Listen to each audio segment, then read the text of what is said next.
great to have you here today. You heard certainly the plan coming from Department of Defense and the Army and what we need, and want to hear your perspective, not only what you heard, but what your vision is. So, if you would. Thank you, Chairman Norcross, Ranking Member Hartzler, and distinguished members of the subcommittee. Good morning. I am Brett Floyer, President of Winchester Ammunition. Winchester is a key supplier of small caliber ammunition to the U.S. warfighter, and we proudly operate the government's Lake City Army Ammunition Plant. Thank you for inviting me here today to discuss Lake City and the important role it plays in the industrial base in support of the United States warfighter. Lake City is the nation's only government-owned small caliber ammunition plant employing more than 1,700 highly skilled people. Today, Winchester can operate Lake City at a high level of readiness because of significant historic investments made to equipment, processes, infrastructure, as well as current production funding. However, Lake City is an 80-year-old facility built during World War II. It sits on approximately 4,000 acres with over 300 separate structures, many beyond their serviceable life that must be maintained, updated, or replaced. Winchester engages daily in the development of long-term strategic initiatives with the government in support of the master plan and how it relates to the ongoing modernization and transformation of Lake City.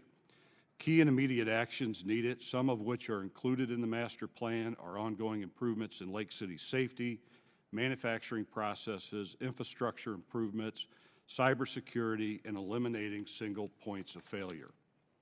The tip of the spear that furthers the change of Lake City to a transformational small caliber facility is the 6.8 Next Generation Squad Weapon Program. The 6.8 NGSW will bring transformational safety systems, facility design, manufacturing processes to Lake City, and a new cartridge for the first time in more than 50 years. Winchester has safely and efficiently operated ammunition facilities for more than 150 years, supplying the U.S. warfighter since World War I. While we need little assistance in most areas of the day-to-day operation, there are key areas to consider for maintaining and improving a high level of readiness to serve the warfighter. First, our employees are highly skilled in small caliber ammunition manufacturing, facilities management and construction, equipment design and build, and high explosives operations. Consistent and predictable funding is required to maintain the readiness of this highly skilled workforce and support ongoing modernization efforts. In short, the ever-increasing competitive workforce landscape requires job security that only comes through secure funding. Second, the 6.8 NGSW program is critical to establishing a best-in-class small caliber manufacturing operation and is consistent with the overall goal of the modernization of Lake City. Ongoing funding support for this state-of-the-art program is required. As this new cartridge is developed and stood up at Lake City, we must not lose sight of the fact that funding must also remain strong for the current operations to address key areas of Lake City that are beyond their serviceable life. And last, Winchester does fully support the Army Ammunition Plant Modernization Plan. The plan addresses significant projects required at Lake City to improve technology and critical infrastructure deficiencies that will ultimately maximize reliability and readiness. Rapid modernization and transformation of Lake City requires ongoing partnering between all stakeholders and requires timely decisions to drive successful execution of the plan. On behalf of Winchester's entire workforce, I want to say we are proud of the support we provide to the nation's warfighters. I thank you for the opportunity to discuss Lake City and Winchester's dedication to the mission and look forward to your questions. Thank you. Thank you, Chairman. Good morning, Chairman Norcross, Ranking Member Hartzler, and distinguished members of the subcommittee. I appreciate the opportunity to appear before the subcommittee to testify on the possible ways and means of successfully modernizing the U.S. production of conventional ammunition. I am pleased to be joined by my fellow witnesses, all of whom I have personally worked with and respect as distinguished industry colleagues. I also wish to acknowledge our Army leadership present here this morning, whose mission we all proudly serve. I also wish to thank this committee for your continued support of the ammunition industrial base, as well as your keen interest in the needed modernization of our vital production enterprise. I am honored to be here today representing General Dynamics Ordnance and Tactical Systems as the Senior Vice President of the Munition Systems Business Unit. In addition to serving as the systems integrator for over 60 configurations of fielded ammunition end items, General Dynamics Ordnance and Tactical Systems is also the most prolific producer of energetics, components, and subsystems servicing the U.S. munitions and missile sectors. Our Munition System Business Unit is dedicated to providing full families of tactical and training ammunition across all medium and large calibers of ammunition. I am especially proud to be representing our 1,600 employees operating across our 10 operating locations. My focus today pertains on our Scranton operations, where we operate the Scranton Army Ammunition Plant. General Dynamics took over operation of the Scranton plant in 2006 when General Dynamics acquired Chamberlain Manufacturing, and we have been the continuous operator ever since. The dedicated 265 Scranton employees produce metal parts or projectile bodies for all U.S. Army and Marine Corps artillery programs, as well as Navy 5-inch 54 programs. The Scranton Army Ammunition Plant is truly a national strategic asset, producing in excess of 28 million artillery and mortar projectile bodies over the past 60-plus years. It is a highly specialized manufacturing center with production capabilities and capacities unmatched anywhere in the free world. Our Scranton workforce is proud of its safety record and the reliability of its products in support of our U.S. artillery and mortar units in the battlefield. At the present time, the Scranton Army Ammunition Plant faces a dual challenge in modernizing both its aged infrastructure as well as its production capabilities to meet current and future mortar and artillery needs. This is particularly challenging as we are preparing to produce the next generation of artillery projectiles that will be fielded as part of the Army's artillery modernization efforts. This will involve introduction of multiple new projectiles configurations, each requiring some level of unique production equipment and tooling. More importantly, though, is the need for critical infrastructure upgrades that are an absolute imperative in restoring the requisite production capability required to fulfill Scranton's core mission. Our Army customer has been actively working with us to identify and fund these critical infrastructure improvements, with several Scranton facility projects being ready for funding and execution yet this year. This includes an imminent award to modernize Scranton's production capability to support the production of the next generation 155mm XM1128 projectiles. We applaud the U.S. Army's innovative thinking and approach in accelerating this effort and award. My primary concern is the need to maintain a continued focus on this type of transactional velocity, the ability to obligate funding and execute modernization scope on time and under budget. I believe this is the way that we, the U.S. industrial base, can meet the U.S. Army's long-range precision fires modernization and fielding timelines with a collaborative strategic focus. The Scranton Army Ammunition Plant will remain an integral component of the U.S. Army's artillery modernization success. Our proud Scranton team, in conjunction with our U.S. Army stewards, stand ready to not only meet this modernization challenge, but exceed the fielding objectives of the U.S. Army's must-have long-range precision fires mission.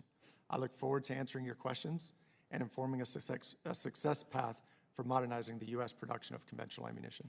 Thank you. Thank you. Sir? Good morning. Chairman Norcross, Ranking Member Hartzler, members of the subcommittee, thank you for inviting me here today to discuss modernizing and sustaining the Army's ammunition facilities. I will deliver an abbreviated statement now and ask that my full written statement be entered into the record. I'm grateful for the opportunity to provide industry perspective on this important mission and the people who support it. As a quick introduction, BAE Systems is the operator of two GOCO sites, the Radford Army Ammunition Plant in Radford, Virginia, and the Holston Army Ammunition Plant located in Kingsport, Tennessee. These two sites are essential to Army's firepower mission across a range of platforms. I am proud of the work that we do in support of the U.S. military. Through our unique heritage, BAE Systems is qualified as an explosive chemical manufacturer. As the industry leader in energetics manufacturing, we are committed to partnering with the U.S. government on modernization. Before I go further, I want to take a moment to highlight and put a spotlight on the dedication of the people at Radford and Holston during the COVID-19 pandemic. They, along with our defense industrial-based colleagues, showed up every day under difficult circumstances to deliver the readiness to our warfighter. They absolutely deserve our gratitude. While it may appear on the surface that GOCO sites have common themes and adjoining elements, not all GOCO sites in the organic industrial base are created equally. Radford and Holston have common elements like large acid chemical plants and specialty chemical production, while the others focus on mechanical load and assembly pack facilities or storage and demilitarization. It should be our highest priority to continue to modernize and transform Radford and Holston into state-of-the-art chemical processing facilities, as our nation's entire munition supply starts at these two sites. This is vital for our national security. I want to share three perspectives about the important challenges of modernizing facilities like Radford and Holston. First, the modernization of these sites is a long-term journey. These are capitally intensive, and projects of any meaningful size take years to execute. Both sites have undergone limited modernization over the past 20 years. The commitment to a long-term strategy, as well as stable and predictable funding, is essential to transforming and modernizing Radford and Holston through complex projects that will take place over time. Second, more funding, even above the Army's recommendation, accelerates improvements for the scale of modernization required. Over the last decade, these sites have seen improvements, including a $1 billion investment in research department explosives, otherwise RDX, capability at Holston, and tens of millions of dollars of investment in a new nitrocellulose facility at Radford. BAE Systems itself has invested more than $100 million at both sites combined. While this is a substantial amount of funding, I think it's important to understand these investments are only for building replacements to maintain current processes. There has not been timely, adequate, or predictable funding at a rate necessary to develop new, modern facilities that meet the needs of the 21st century operation that is both safer, more reliable, and environmentally friendly. We need a greater focus on long-term operations rather than just managing day-to-day fixes. Recognizing the capital-intensive nature of this work, we believe that reasonable periods of performance should be a standard across all GOCO contracts. I recommend a performance period of no less than 25 years to give contractors the opportunity to invest and realize necessary returns on those investments. Finally, while the strategy defines projects and funding levels, the current modernization strategy does not adequately recognize the challenges of simultaneously exercising modernization and meeting production levels. I emphasize this not as a criticism of the strategy, rather as a focus on the work that Army and industry must engage to modernize these facilities. There are real and difficult trades around cost, schedule, technology, and production rates. If we are to execute modernization successfully, then we must find an approach that strikes that right balance between today's production needs and construction of tomorrow's future plant. I'd like to thank the subcommittee again for bringing attention to this critical issue and recognizing industry's role in this important mission. Thank you, and I look forward to your questions. Thank you. General? Chairman Norcross, Ranking Member Hartzler, and distinguished members of the Tactical Air and Land Forces Subcommittee. Thank you for inviting me to testify about this important subject, and I think it's an honor for me to be here with you today. I think I offer a unique perspective on this challenging task because I've literally sat on both sides of this panel. My last duty assignment, while on active duty, was a Program Executive Officer for Ammunition and the Commanding General of Picatinny Arsenal. More recently, for the past 5 years, I have been the President of American Ordnance, responsible as the operating contractor for both the Milan, Tennessee, and the Iowa Army ammunition plants. Both of these facilities are over 30 square miles each and were built in 1941. They are big and they are old. While the Milan facility is a state of transition, the Iowa plant provides the nation a facility in size, scope, and surge capability unmatched in the national organic industrial base. The purpose of the Iowa facility is to load and assemble and pack medium caliber and tank munitions, C4 products such as the M112 block and the mine line clearing charge, energetic products such as mortar prop charges and modular artillery charge systems, indirect fire products such as artillery and mortars, and unique warhead capability, producing warheads for Javelin, Stinger, Hellfire, Sidewinder, and additional specialty warheads. to include supporting the Department of Energy. The first topic you asked me to discuss was an explanation of current modernization initiatives. In the case of the Iowa facility, the major initiative is a long-range precision artillery production facility. We are just completing the 30% design phase of this important capability. We'll complete the 90% design phase in the summer of 2023, and we will enter the construction phase beginning in the government's fiscal year 2024. We were fortunate that early on in the planning process, Dr. Bruce Zeddy visited the plant when he was the Assistant Secretary of the Army for Acquisition, Logistics, and Technology. The visit prompted him to not only draft his vision for the Iowa facility, but also draft up a set of planning tenets that subsequently became the planning objectives for future modernization projects across the Army's organic industrial base, as outlined in the Army's ammunition plant modernization plan. The second topic I was asked to speak was if there are any modifications of law, regulation, or practices. I would suggest two, but in the interest of time, will refrain from going in more depth, but would be happy to address in questions. The first is a review of Title 10 U.S. Code 2692, entitled Storage, Treatment, and Disposal of Non-Defense Toxic and Hazardous Materials. The specific request would be to allow GOCO contractors to lease space to commercial contractors that use explosives, such as the mining industry. These lease fees can bring in revenue to help reduce the operating contractor's overhead costs due to meeting the government's performance work statement requirements. The second item would be more widespread use of FAR Clause 52-216-4, Economic Price Adjustment, Labor and Material. In today's rapidly changing environment, translating into increasing inflation rates we have not seen in decades, this is becoming more and more difficult to get price quotes that are valid for longer than 30 days. As defense contractors, we must take these short-term quotes and respond to government solicitation asking for 5-year, sometimes 10 years, firm fixed pricing. And I can understand why the government likes firm fixed price contracts. However, in today's environment, I'm not sure the Department of Defense really gets the best value in these instances. The last item you asked me to address would identify any other consideration for GOCO operations.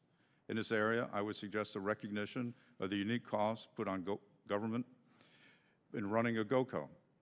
One of the challenges confronting GOCO operators is the Army has a set of requirements written in the form of performance work statements that the operating contractor must perform.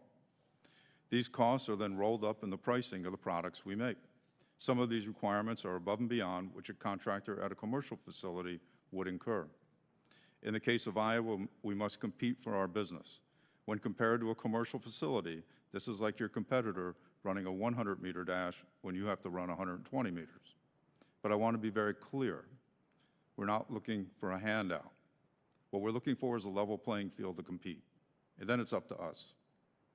In summary, I want to thank you again for allowing the operating contractors to participate in the discussion today. The organic industrial base is a crucial component to the overall national industrial base and forms the nation's insurance policy, especially when it comes to wartime surge requirements. I appreciate your time, and I look forward to your support of these vital facilities and to answer any questions you may have. Thank you. Thank you for your testimony. Took several notes, and it goes to the heart of why we wanted you in. The relationship that started under GOCO's decades ago was because your power, your experience, your workforce, your ability to be flexible, and certainly your technical expertise. That's why you're here. The partnership that you have is unique in ways that are very different than normal industry, but in most ways, you're a business. You're running it, and there's risk, but there's also reward. And trying to get that right for both sides is always the challenge. We have a new modernization plan. Each of you spoke to your input on it. I'm not going to ask you, did it reflect it in the end product? We can have those conversations later, but obviously making those decisions are based on the information that you gave them, but also what they know and what they want to have. So we have a plan, and it's coming together. There's risk. I've been to most of the plants, and some of you have a lot more risk than others because of the facility. Generally, you sat on both sides of the table and you understand it. And when I get a chance on the second round, I want to ask you about some of the items that you brought up. But are we using you effectively in the contractual relationships we have? And you're each unique. We compete. You use 25 years. That's a lifetime. We like to think 2 years is a lifetime. We live in those cycles, so we do understand that. But to make investments, are the incentives that we've set up working? What can we do better? So why don't we start with you, Mr. Flower? Well, I think the first part of that question was related to our involvement in the, the development of the modernization plan.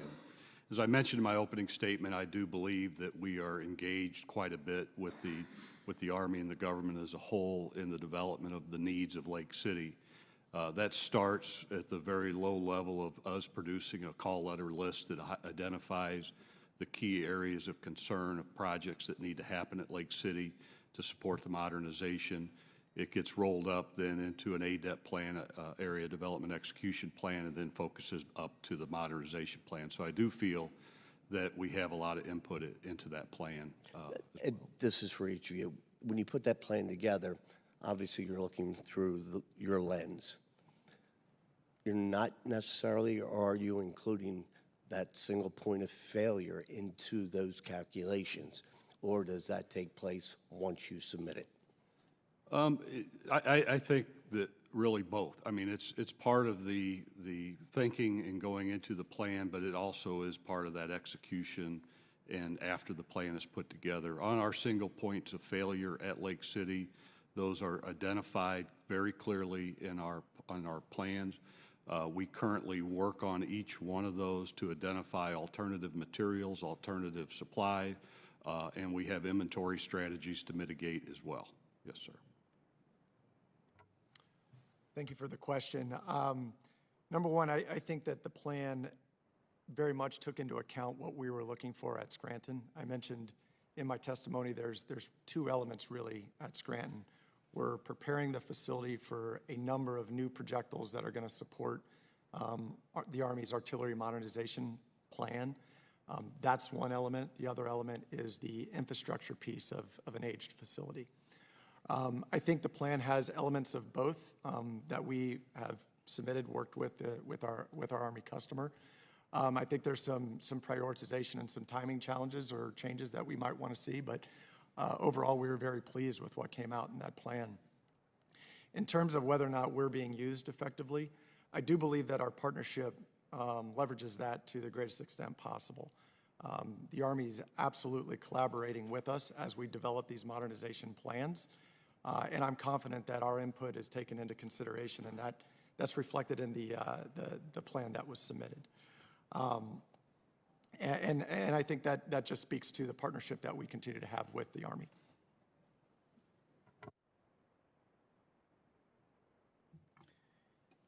So looking at the plan, I think generally our inputs were well taken and reflected in the plan. So there was good coordination, as my colleagues have pointed out. On the effectiveness question, I think I would point to three things. For each of our sites, there's some unique commercial aspects of what we do. So I'll borrow Mr. McGinnis's analogy of running a 100-meter race, but actually being asked to run 120 meters. And that makes it very challenging for us to take advantage of the commercial opportunities that these sites could access, which would improve affordability for the Army.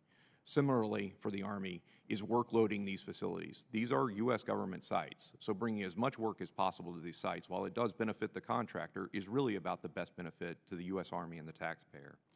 Secondly, the reference to 25 years.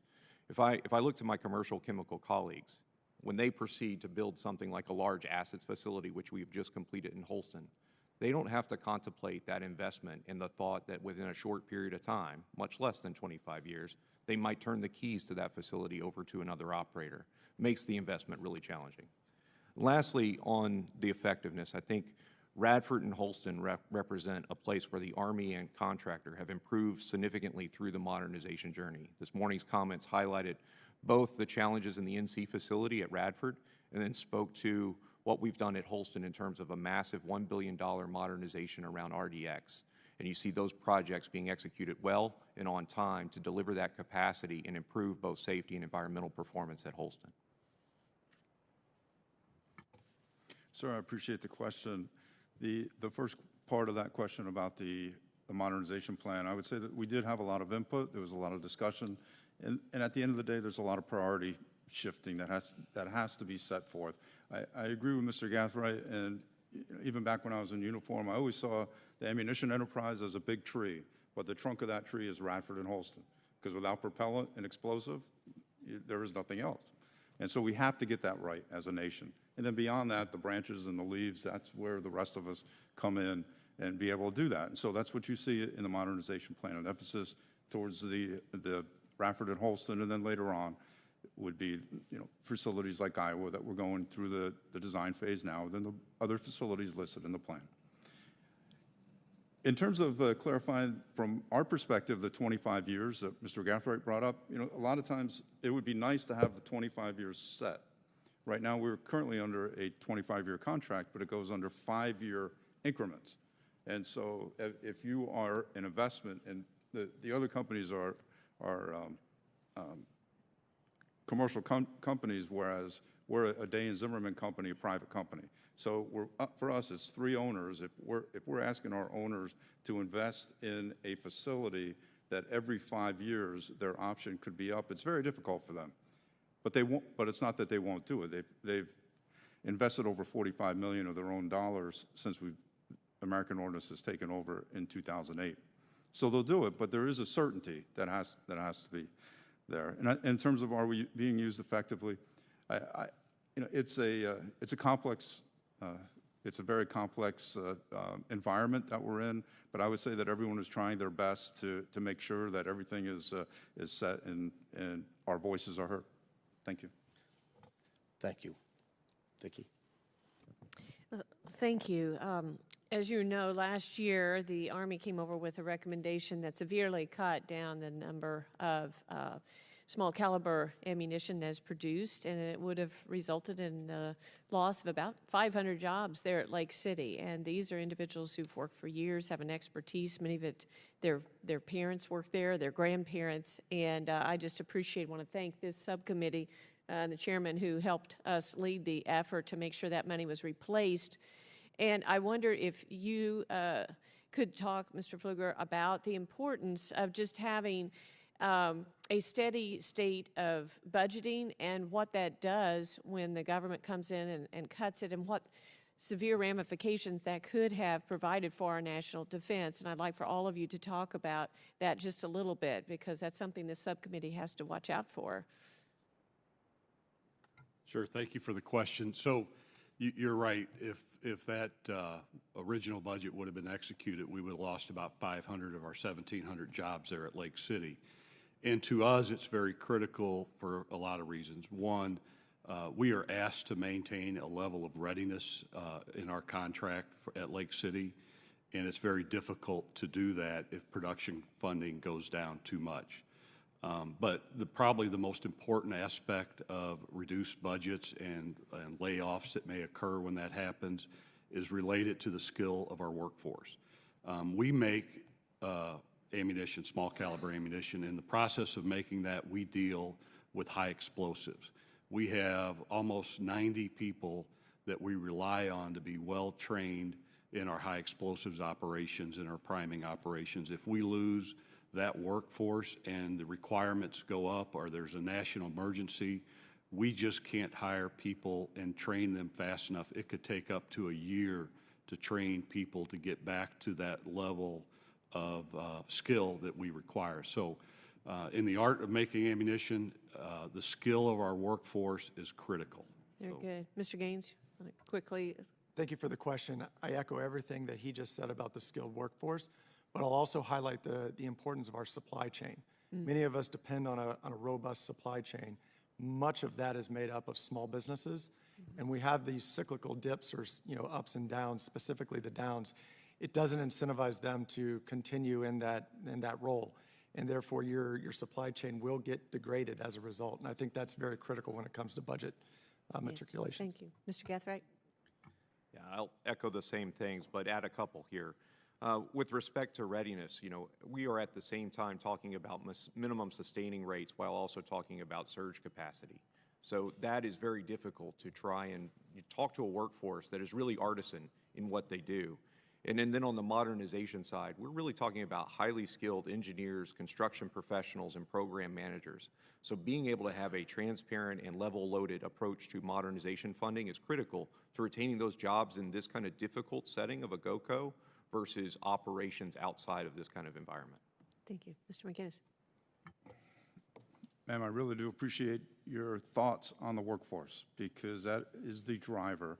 When the nation built these ammo plants back in the 1940s, they didn't build them in Fairfax, Virginia. They are out there.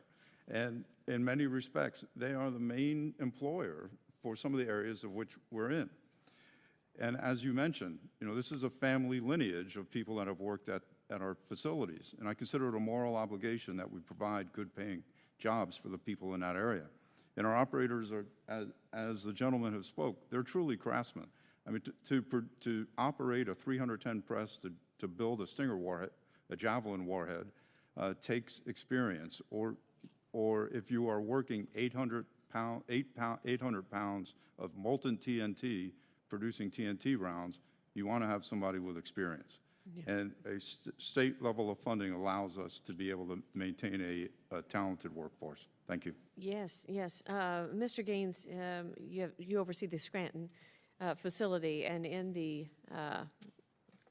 Army's testimony, they said that there's going to be future investment will repair and replace failing infrastructure, as well as install a new manufacturing line to support production of the next generation of artillery metal parts. Who pays for that new manufacturing line? I'm still trying to figure out who pays for what. The Army pays for that. The Army pays for that? Yes, ma'am. Okay, very good. And then I had a couple questions here. General McGinnis, you had some really great points in your testimony. I think the idea of incorporating the mining industry and utilizing them to have on the site and lease areas, that's something that makes sense to kind of spread the load, bring in some additional investment, and then I think we need to look at this price fixing. That was a good point. But I wanted to ask you about the performance work statements, where you said there's 6 specific areas where you have to comply that the commercial industry doesn't, in safety, fire, security, environmental, material management, maintenance. Do you have a list that breaks down these specific requirements that you have to do that's above commercial, like a comparison between commercial and then what you do in the same areas that we could look at and maybe should review? We can provide you that list, Okay. certainly. For example, we have a fire department and with EMTs that have to be operational 24 hours a day. If a lot of commercial facilities, they would just say opt out and come to an agreement with a local fire department there. We have a 56-person security force that operates the gates 24 hours a day. We have different in terms of safety and environmental inspections, which need to be done and should be done.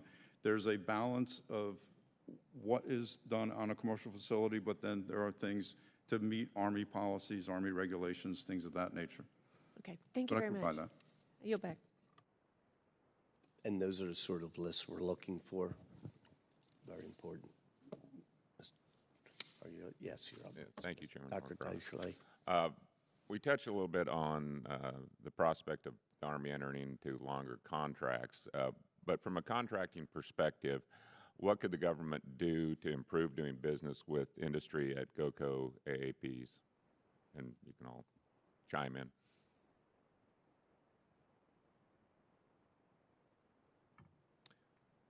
Sir, I'll start with kind of where I left off in my last comments around the commercial opportunities that are at each of these sites. For Holston and Radford, we provide both the propellant that goes into small caliber rounds that are used by hunters and sportsmen, as well as explosives that are used in various oil and gas opportunities from Holston. So making these accessible, and when we think about trying to do commercial work on a GOCO site where there are these additional regulations that we're complying with, making that accessible for the contractor such that we can bid economically for those opportunities ultimately reduces the cost of operation to the Army for these sites. And I think it ties back to the comments from Ms. Hartzler around the PWS work statements. You know, Radford has just gone through a renegotiation of its contract, and this was an area of focus. I'll say for contractor and Army, there's a lot of frustration about how much these work statements cost the government, but yet we're bound by these requirements in ways that we cannot get to more efficient solutions that are certainly available if we operate it in a more commercial fashion. So I think getting that balance right helps the Army get the most out of the GOCO part of this. I'd like to add that I think in terms of improving, contracting relationship and execution, more importantly, I think is the speed in which we go through these contracting actions. I think there's a lot of great intent by all parties, and it often seems to get bogged down. Contracting command or any specific agency, it's as an enterprise, we all need to do a little better in terms of executing those contract requirements, especially when it comes to modernization. I think that velocity would really improve things. I really agree with my colleagues on really studying some of the best commercial practices that are out there and maybe applying those to some of the GOCOs. It definitely adds a lot of cost, and maybe studying those best commercial practices in each one of our situations would be very helpful. I would just like to add on that, again, the recognition of the performance workstation statements, understanding where that is in terms of the requirements that we are then bringing into our pricing, and then having, say, a predictable level of contracts. As Mr. Gathright said, not all the GOCOs are treated equal, you might say, and so for us, operating Iowa, moving forward, there is no set, say, supply contract where the government says we will be issuing you contracts in these type of areas, which is needed in the explosive and propulsion. It's not. So for us, what we would be asking for is a recognition of these. That's all. Okay. One other question. What does the industry perceive as the most significant threat to the ammunition enterprise supply chain?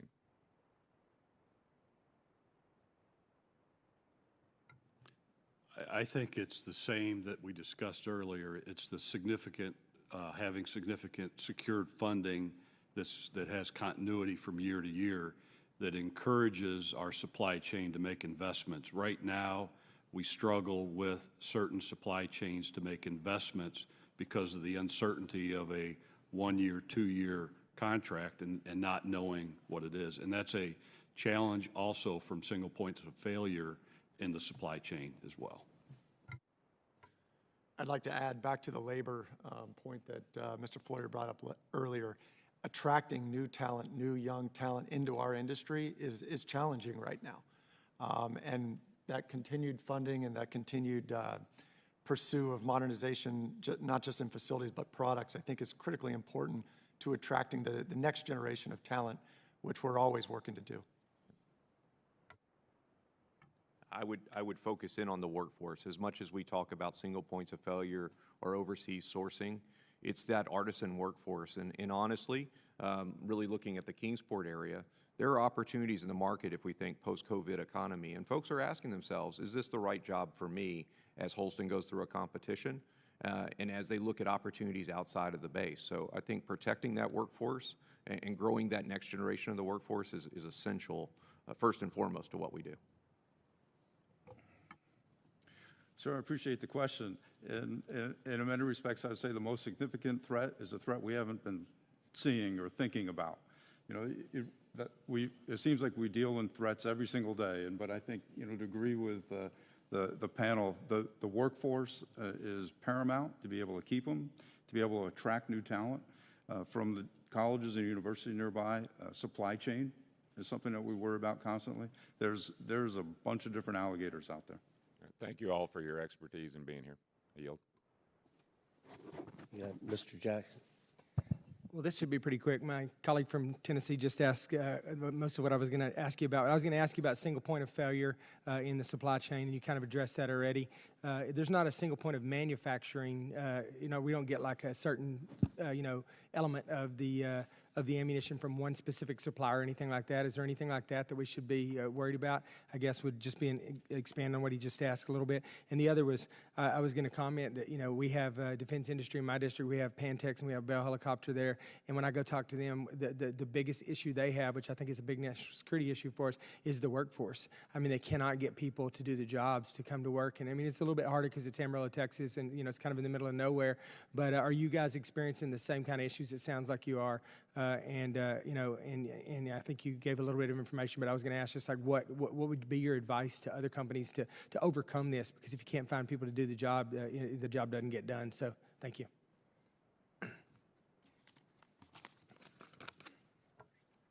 I'll go first this time. Thank you for your question, sir.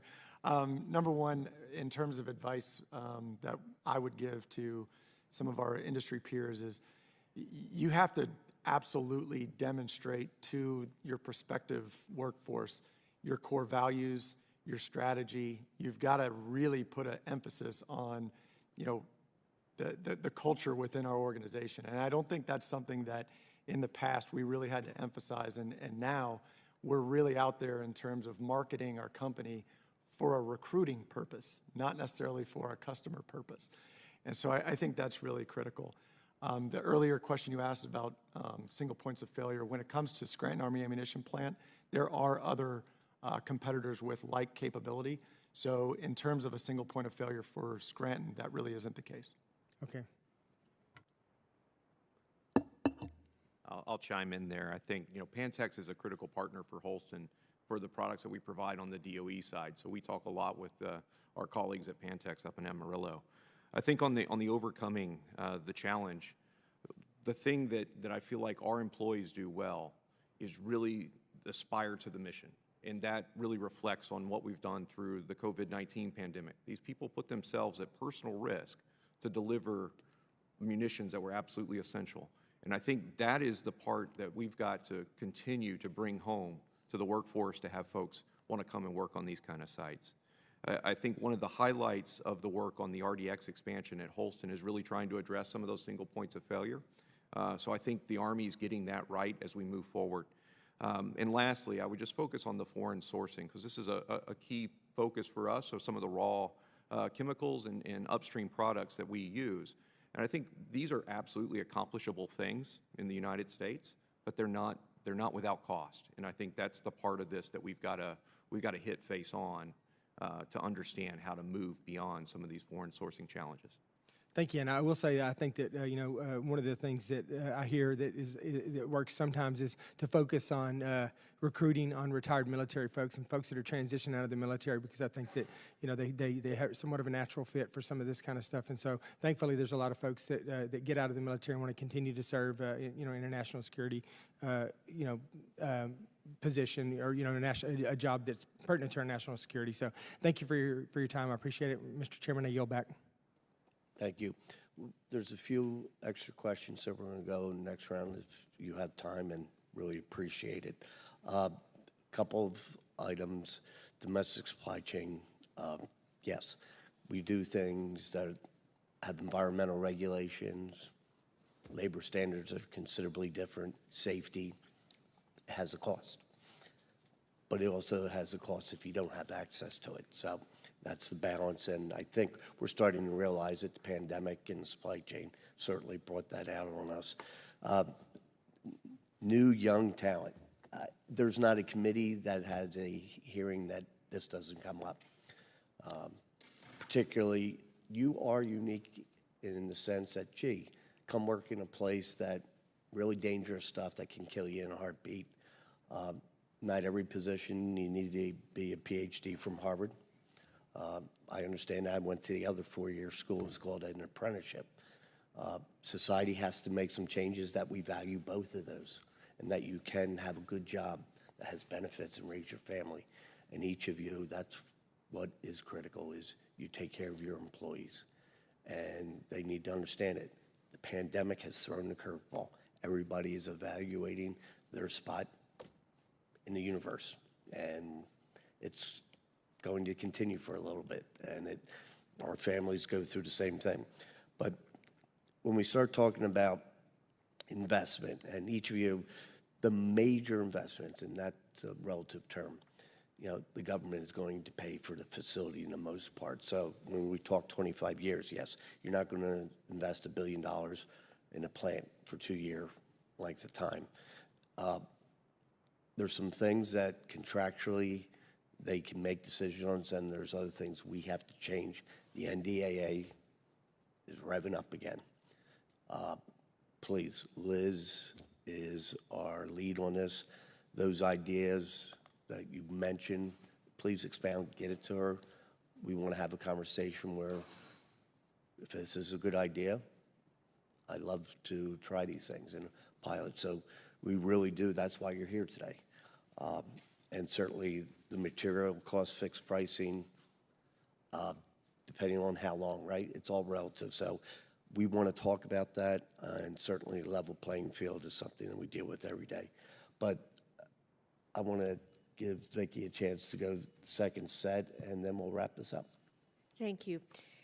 So as the managers of these GOCO facilities, do you agree with what we just heard in the first panel, where the Army is proposing $500 million a year funding for a 15-year modernization plan? Do you think that adequately accounts for the rises in costs for both materials and labor due to inflation and material shortages, which General Daly highlighted?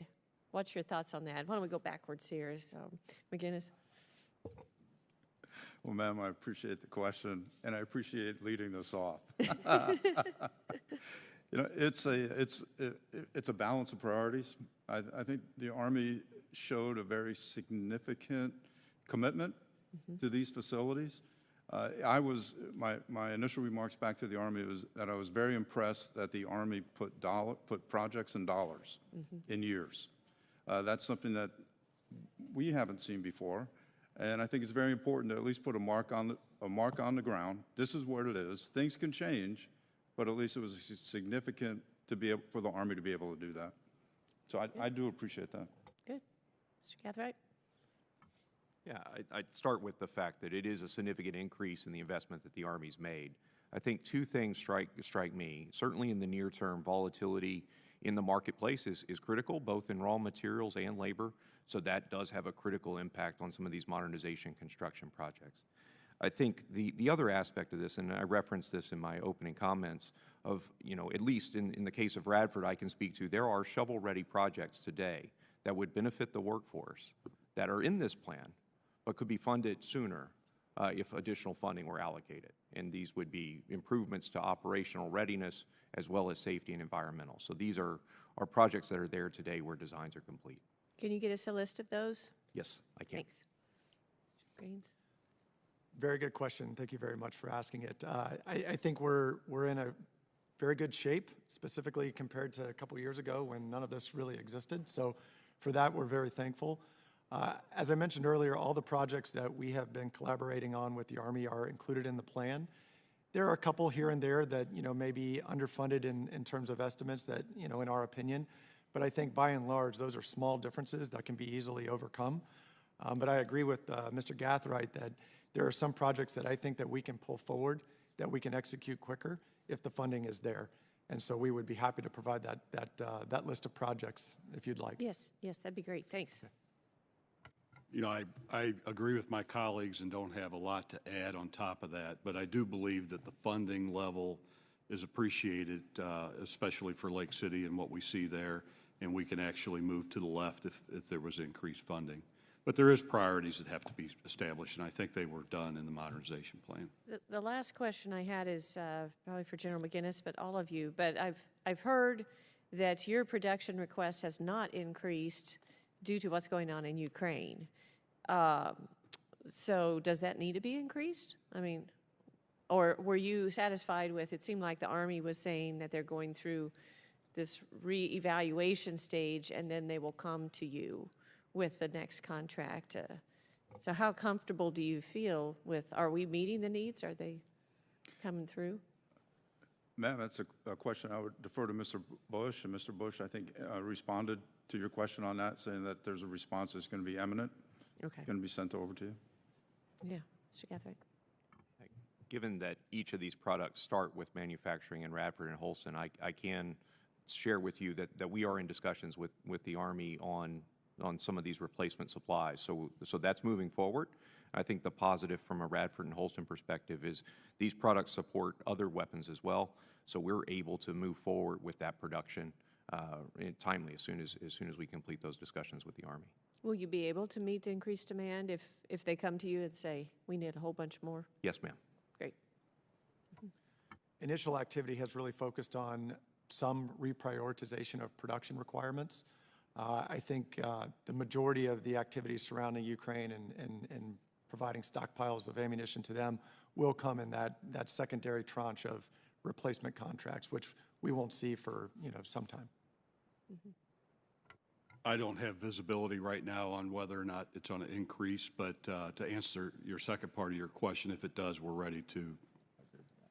Very good. Well, we all appreciate what you do and how important you are to our national defense, kind of the unsung heroes sometimes I think people just take for granted in this country. Of course, there's bombs, there's ammunition, but it's a lot more goes into that, and I thank you for your diligence every day to make sure that we have what we need. So thank you, and please pass on our appreciation to the workforce. I yield back. And seeing no other testimony coming, again, on behalf of the committee, thank you for sharing your thoughts. It's good to have you here. Look forward to you coming back and telling us how well the plan is being implemented. We are adjourned.